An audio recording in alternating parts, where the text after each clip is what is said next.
Today I'm reviewing this Fenty Beauty Pro Filt'r Soft Matte Longwear Foundation in my Best Foundation for Oily Skin series.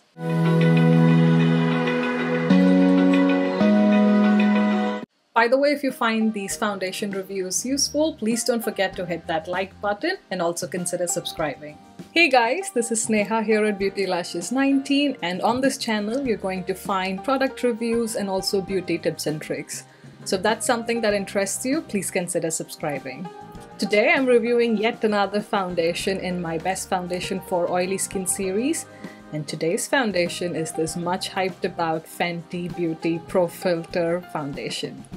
So here in the UK you can buy this at Harvey Nichols, and we had to drive for about 3.5 hours to get there firstly, and then stand in line for 1.5 hours, and finally I was able to have somebody help me pick a foundation. So she did swatch 340, 310, 300. All of those were dark for me, so I asked her to swatch 290, and that seemed to match me the closest. It seemed okay in the store lighting, and when I held it up against a mirror through direct lighting, it did look okay. So I did go ahead and order this online because they were out of stock in the store, and that lady seemed to be in a rush to leave, so whatever, that's a whole different story. The customer service here just sucks. But anyway, I have the shade 290, and this is meant for medium to tan skin tone with neutral olive undertone. And this particular shade just lacks a little bit of warmth or yellowness for my liking, so therefore I mix it with my yellow corrector. So this is by Face Atelier, and the shade, everything will be in the description box below if you want to check it out. I decided to go with 290 even though it was just a fraction lighter for me, because on the Fenty Beauty website they do recommend, if you're confused between two shades, get the one lighter, because this foundation does tend to dry down to a darker color. Now on their website they do not recommend any particular application, so you can apply it with a foundation brush or with the beauty blender sponge. Now Fenty Beauty has come out with their own foundation brush and their own beauty sponge, but I didn't get them because I have enough brushes and beauty blenders to apply it with. So as always, I'm going to use the Sephora foundation brush. Unfortunately, the shape of this is very similar to the Fenty Beauty foundation brush, so it's a good comparison, I think. And then of course the other side would be with the damp beauty blender sponge. So I've already moisturized my face as always with the Ombroli's Lake Cream Concentrate, and we're ready for primer. So I'm going to use my Skindinavia Makeup Primer Spray. And while this is drying, we can talk about the packaging of this foundation. So this is what the outer packaging looks like. It's quite cool, but anyway, I don't care much about the outer packaging. This is what matters. So it comes in this frosted glass bottle with Fenty Beauty written up there, and you have shake well and how much amount comes in this bottle. It does have a very nice tight secure, which I really like for the cap. So it's a white plastic cap, but there is quite a bit of resistance to open it, which is good for travel. It does come with a pump, which is awesome.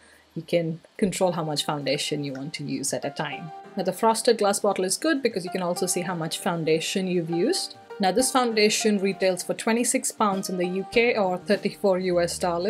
You get 32 ml or 1.08 fluid ounce, which is just a few ml, 2 ml more than the regular foundation size. And the foundation comes in 40 shades, 40, which is fantastic. I think that was a brilliant launch. And I think this is how foundation should be. Now my shade is right smack in the middle, so I'm like the 19th shade out of the 40 shades. So there's like equal number of paler shades, there's equal number of darker shades. So therefore I think they can cater to almost all skin tones. And even within a range of shade, they have neutral undertone, they have olive undertone, they have yellow golden undertone, peach undertone, green undertone.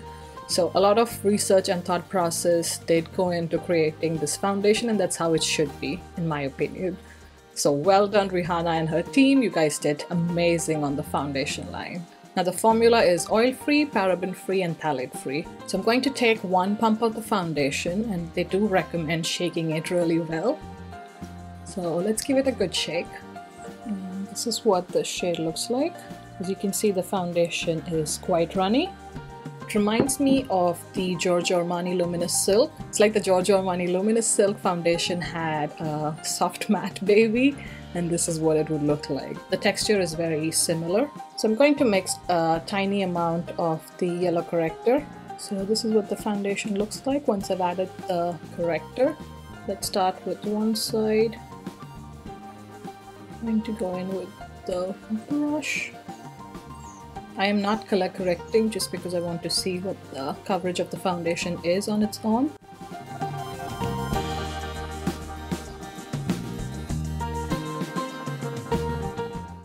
So it will look light initially, but it does dry down to a slightly deeper shade.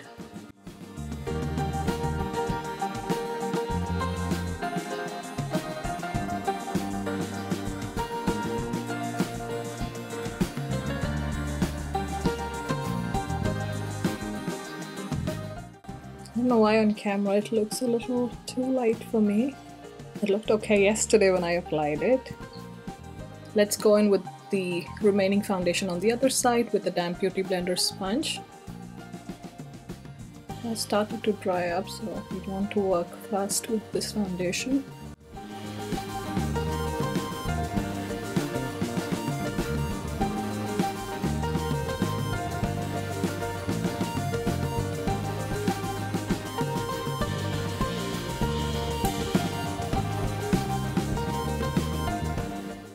So as you can see, the brush side definitely has more coverage than the beauty blender side.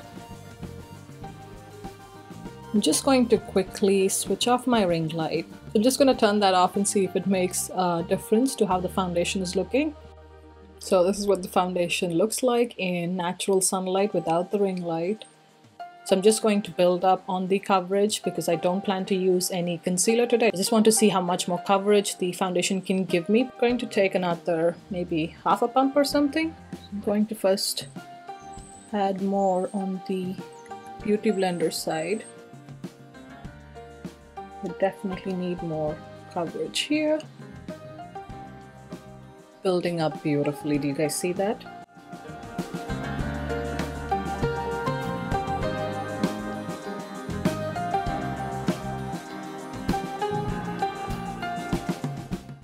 Good full coverage without looking cakey. So what I'm going to do is add some more on this side.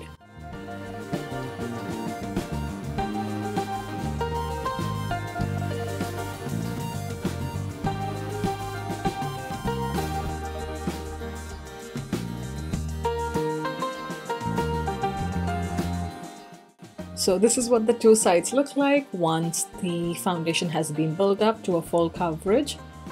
This is the side which got the beauty blender sponge. It looks slightly more luminous and more natural in my opinion. Whereas this is the side which got the brush. It has more coverage for sure. I know I do look like I have turmeric on my face, but I promise you once I have the rest of my makeup on, this will all come together. So let me just quickly go over the claims of this foundation before I go and finish the rest of my makeup. So it says it's a soft matte long wear foundation and gives an instantly smooth, pore, diffuse, shine-free finish. I would say it's a soft matte, but it's not shine-free. It does have that nice glow to the skin if you've moisturized your skin well, but it definitely has diffused the pores, and my skin does look quite smooth. I have to give it that. Claims to have a buildable medium to full coverage. We did see that in the first layer. I got a good medium coverage, and then as I built it up I did get a full coverage without looking cakey. It's an oil-free formula that has climate adaptive technology that's humidity resistant, sweat proof, and doesn't clog the pores, so that wherever you are it's going to work on your skin. So that's wonderful if it's true. And best of all, this long wearing light as air texture. So yeah, I do think that it's super light. I can't feel it. It reminds me again, as I said, of the Giorgio Armani Luminous Silk foundation, and also of the texture of the Laura Mercier Flawless Fusion foundation. Very lightweight, but having quite a bit of decent coverage and feeling very light on the skin. It says it's undetectable on the skin, so you always look like you. So it's funny that it says that, because yesterday when I got the foundation, I tried it on, and at the end of the day when my husband came back home, I asked him how the foundation looked on my face, and he was like, oh, I didn't even realize you had foundation on, because it looks super natural on the skin. So I would definitely agree with that. It looks amazing once I have the rest of my makeup on. So that's it guys, that's all the claims of this foundation. So I'm just going to quickly finish my makeup. I'm going to come back when I'm ready to set it with the setting spray. So this is what the foundation looks like once I have the rest of my makeup on. And I have set the foundation with the Laura Mercier translucent powder. So it did turn a little matte when I applied the powder, but I'm thinking once we put the finishing spray, it should come back to its soft matte finish. So I'm going to set my face with the Scandinavia makeup finishing spray. Oh, and by the way, I didn't use any concealer today, it's just the foundation on my face and it's given me a full coverage. And while this is drying, I just want to rant about the whole beauty shopping, I guess, in the UK. It is so annoying. So like when you go to Sephora, you can get a sample of a foundation, try out a few shades and then decide if you want to buy the full size or not. In the UK, you cannot do that. You do not get samples, at least in Harvey Nichols and also in Selfridges when I had asked for samples of a foundation.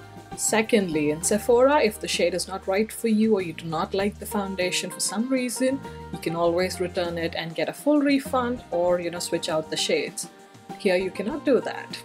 So I am stuck with the shade that I buy. And the stupid policy is that I can return it if I haven't used it, but how do I know it's not my shade if I don't use it? Especially when you don't give me samples. So it wasn't a very pleasant shopping experience for me. But yeah, I think the setting spray has set the face. So this is what it looks like.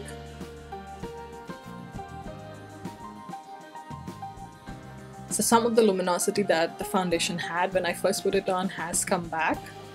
So I'm going to insert the flash test picture right here, and as you can see, the foundation does have some kind of flashback. It's not too bad, and most of the flashback is coming from the powder that I have, which is the Laura Mercier translucent powder under my eye, and I think because I have a light dusting of that all over my face, that could also be the reason why I have the flashback. So I should have done this ideally just after applying the foundation, but I forgot, so this is where it stands as of now. So it's about 11 AM here, and I'm going to come back for my check-ins later in the day. Alright guys, this is what the foundation looks like just 3 hours after application. And as you can see, I'm quite a bit shiny in my T-zone. And as I move my face, I think I'm also kind of glowy around my cheek area.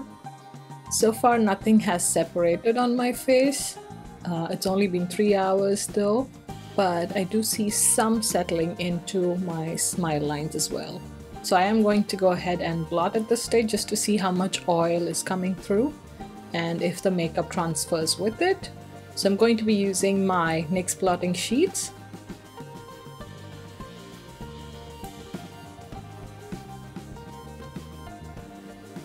So this is how much oil came from my face. It's only been 3 hours since applying it, but it did come back to its soft matte finish. So you can see here.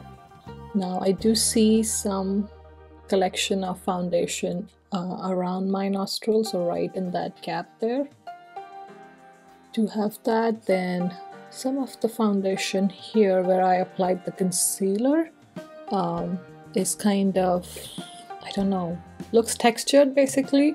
So I don't think the concealer, the NARS one, is compatible with this one.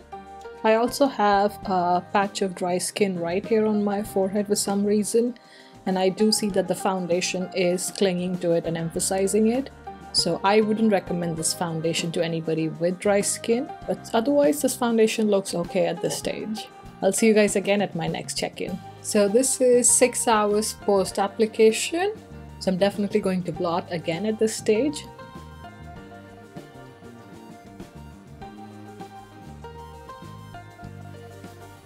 So as you can see again, one full blotting sheet is full of oil, and it does come back to its original finish. The foundation is still on, and all my remarks at the 3-hour mark still hold true. So I have accumulation under my nostril area and some settling into my smile lines, and that dry patch here still has foundation clung to it. So I'll just come back at the end of the day now around the 8-hour mark and give you my final thoughts on this foundation. So this is what the foundation looks like a little over 8 hours since I first applied it. So you can see that my T-zone is again oily. So overall, I think this foundation would be good for normal to combination skin types. Not so much for oily because it does not control the oil production. I have to keep blotting every 3 hours almost, so that's at least 3 times in a day. But that's not to say that the foundation does not stay put despite the oils coming through. So as you can see, I've blotted twice so far in this video and the foundation is still on my skin. As far as pros are concerned, I think number one pro is that you finally have a foundation for both spectrums of the skin tone. The second is that it's very lightweight. You can barely feel it on the skin. Even after having this foundation on for the entire day, I can barely feel it on my skin. The third is that it has beautiful coverage and it's very buildable. So as you saw in the application, it started off with a medium coverage, but it can be built up to a full when I layered it up. Now, layering the foundation does not make it look cakey, which is really good about this foundation. Another pro is that it really blends well into the skin, and the scent of the foundation is quite pleasant. I think I forgot to record that in the intro, but the foundation does have a sweet scent to it. But once you apply it to the face, you really can't smell the fragrance. Now, some of the cons, especially on my oily skin type, is that number one, it does not control oil throughout the day. So I have to keep blotting throughout the day, and that's in this weather where it's not even that hot. So in summer, I'm assuming this will be even worse for my skin type. Secondly, it collected around my nostrils and also settled into my smile lines, although faintly, but it did. So that's again a con for me. So overall, I think it is a good foundation and I would rate it probably an 8.5 or a 9 out of 10, just because of the cons that I mentioned. So yeah, that's my thoughts on this foundation. Let me know if you guys have tried it out in the comment section below. But otherwise, thank you so much for watching and I'll see you in my next one. Bye!